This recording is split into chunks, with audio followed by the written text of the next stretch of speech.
बिछ गई सियासी बिसात, खेला जा रहा है सियासी खेल, जारी है वार पलटवार। शह और मात के खेल में बनाई जा रही है रणनीति। कौन पड़ेगा किस पर भारी, ये कभी भी सिर्फ हस्तक्षेप.com पर अमलेंदु उपाध्याय के साथ।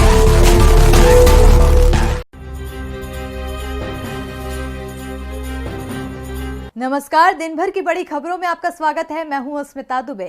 इस बुलेटिन में आज बात होगी अन्नदाताओं के आंदोलन की। बताएंगे असम विधानसभा चुनाव में किस फॉर्मूले पर जोर दे रही है कांग्रेस, और बंगाल में बीजेपी को किस वजह से सताने लगा डर।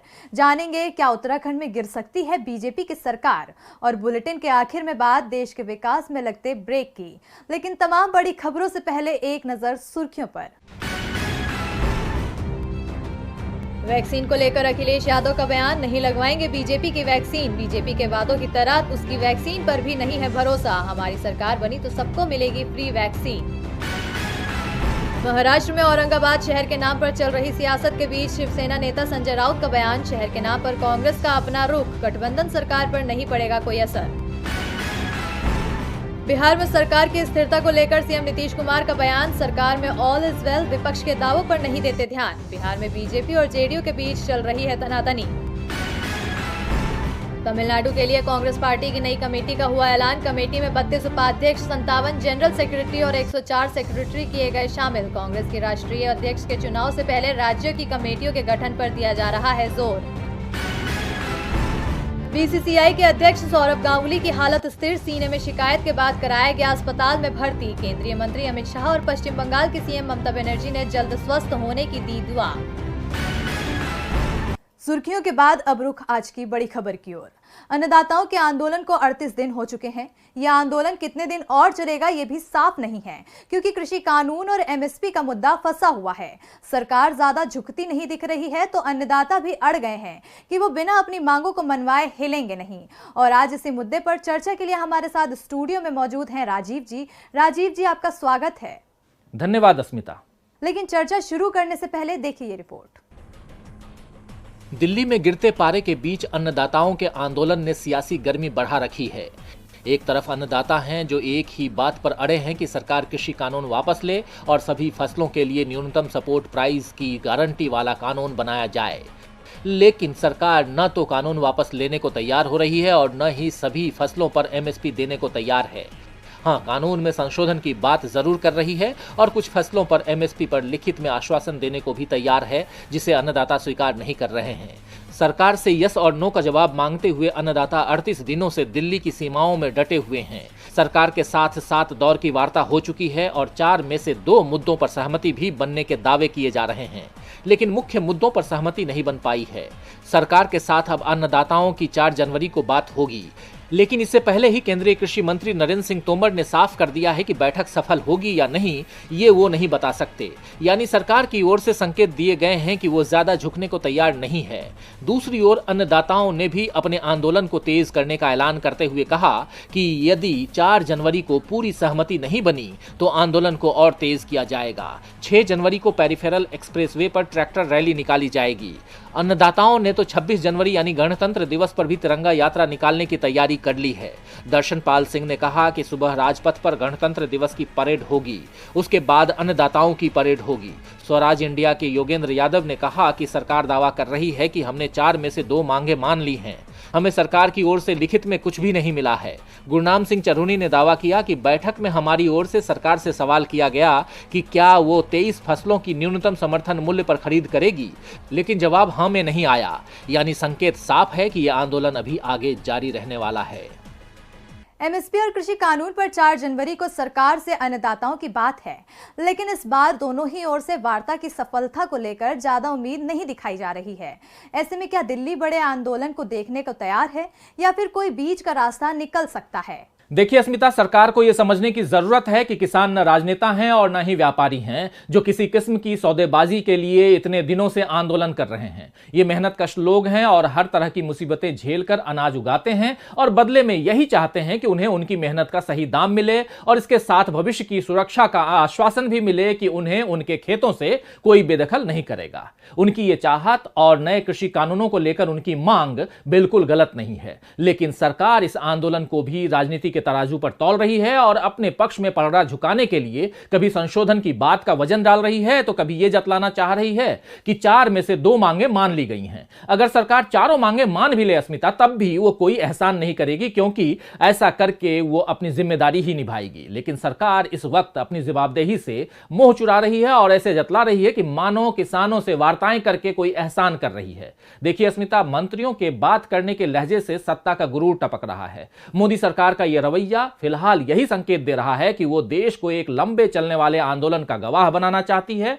हालांकि सरकार की इस जिद में नुकसान देश का ही है।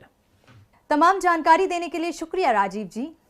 अन्नदाताओं के मुद्दे से लेकर आम जनता के मुद्दे को लेकर देश की राजनीति गरमाई हुई है। इस बीच देश में 5 जगह पर चुनाव भी हैं, जिसमें से एक राज्य असम भी है, जहां 5 साल पहले बीजेपी ने कांग्रेस को सत्ता से हटा दिया था।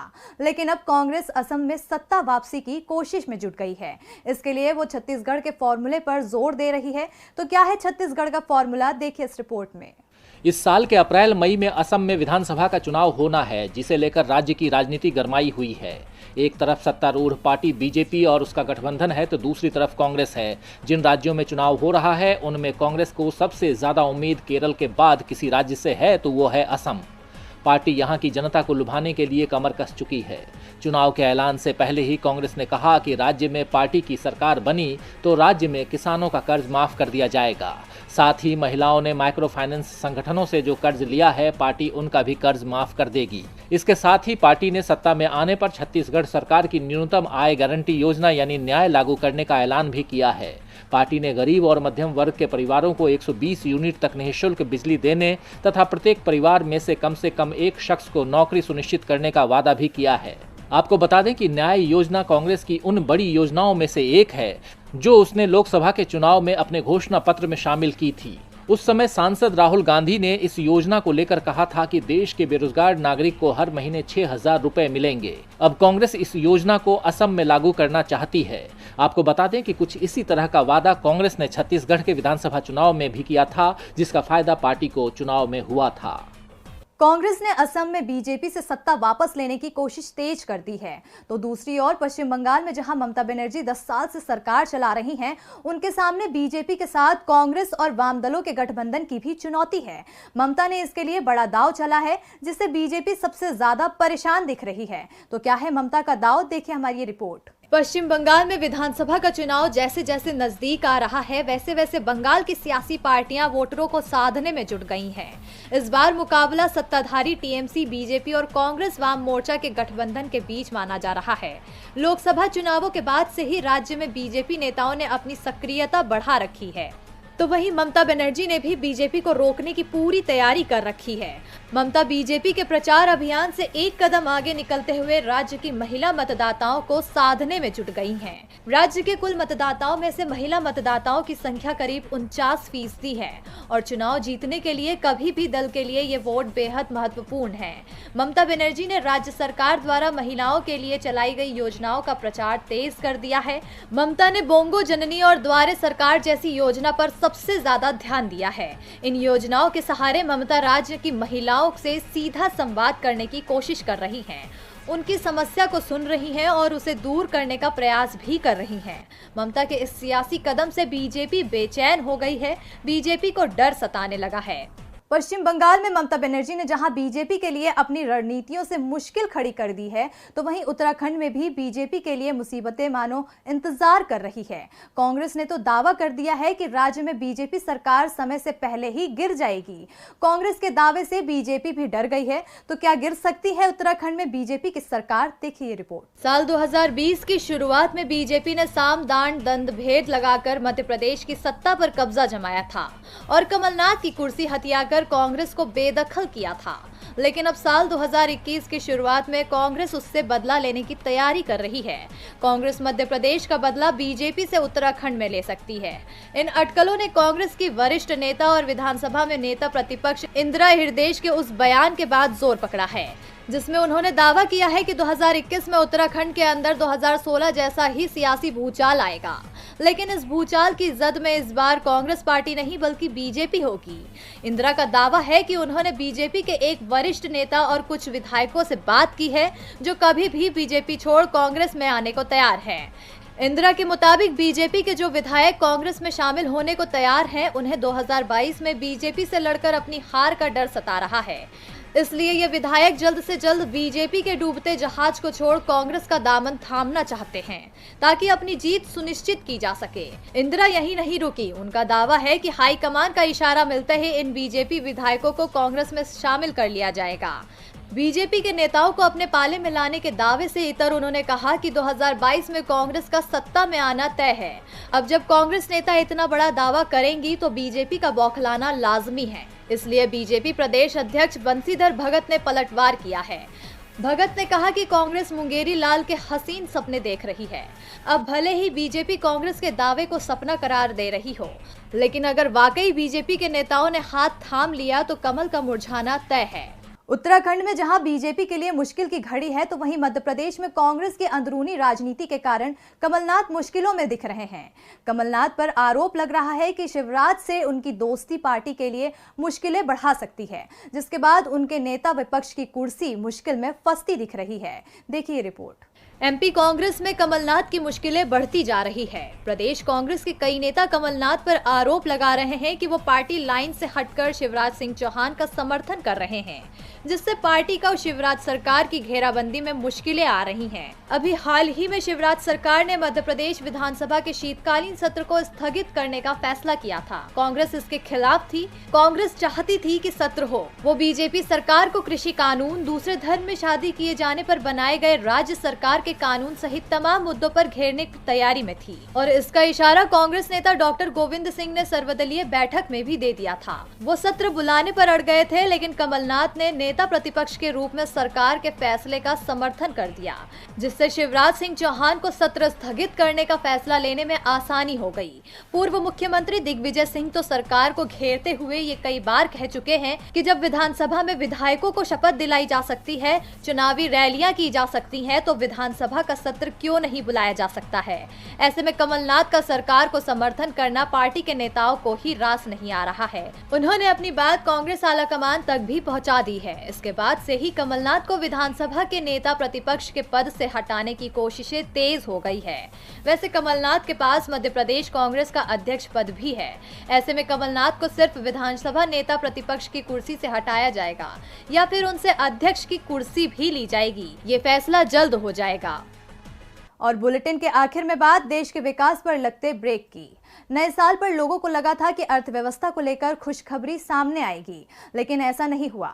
जो आंकड़े सामने आए वो मुश्किलों को बढ़ाने वाले हैं। जी हां, दिसंबर महीने में भी निर्यात में गिरावट दर्ज की गई है, जिससे साफ जाहिर हो रहा है कि देश के विकास की गति आगे बढ़ने के बजाय गर्त में जा रही है। तो क्या कहते हैं आंकड़े, देखिए इस रिपोर्ट में। देश में बढ़ता निर्यात अर्थव्यवस्था को गति देता है, लेकिन पिछले कुछ महीने से तो निर्यात बढ़ने की बजाय गिरता जा रहा है। यही हाल दिसंबर महीने का भी है, जिसमें गिरावट दर्ज की गई है। देश का निर्यात दिसंबर 2020 में 0.8% गिरकर $26.89 बिलियन दर्ज किया गया है। पेट्रोलियम, चमड़े और समुद्री उत्पादों जैसे सेक्टर्स में गिरावट के चलते निर्यात घटा है। वाणिज्य मंत्रालय के जरिए जारी आंकड़ों के मुताबिक आयात की बात करें तो ये दिसंबर में 7.6% बढ़कर $42.6 बिलियन हो गया। इसके चलते दिसंबर महीने में व्यापार घाटा बढ़कर $15.71 बिलियन रहा। एक साल पहले तक देश का निर्यात बढ़ रहा था, लेकिन अब इसकी रफ्तार पर ब्रेक लग गया है। दिसंबर 2019 में निर्यात $27.11 बिलियन रहा था, जबकि आयात $39.5 बिलियन रहा था। वहीं नवंबर 2020 में निर्यात में 8.74% की गिरावट रही थी। मौजूदा वित्त वर्ष में अप्रैल से दिसंबर के दौरान देश के माल निर्यात में 15.8% की गिरावट रही है। जिससे ये 200.55 बिलियन डॉलर रहा, जबकि वित्त वर्ष 2019-20 की समान अवधि में ये 238.27 बिलियन डॉलर रहा था। ये आंकड़े साफ बयां करते हैं कि ये पीएम मोदी के आत्मनिर्भर भारत के लिए बड़ा धक्का है, क्योंकि देश अपना सामान बेचने से ज्यादा विदेशों से मंगवा रहा है। यही वजह है कि अर्थव्यवस्था के आंकड़ों पर भी असर पड़ रहा है और वो लगातार नीचे जा रही है, जो विकास पर लगाम लगा रही है। और दिन भर की बड़ी खबरों में मेरे साथ इतना ही। नमस्कार।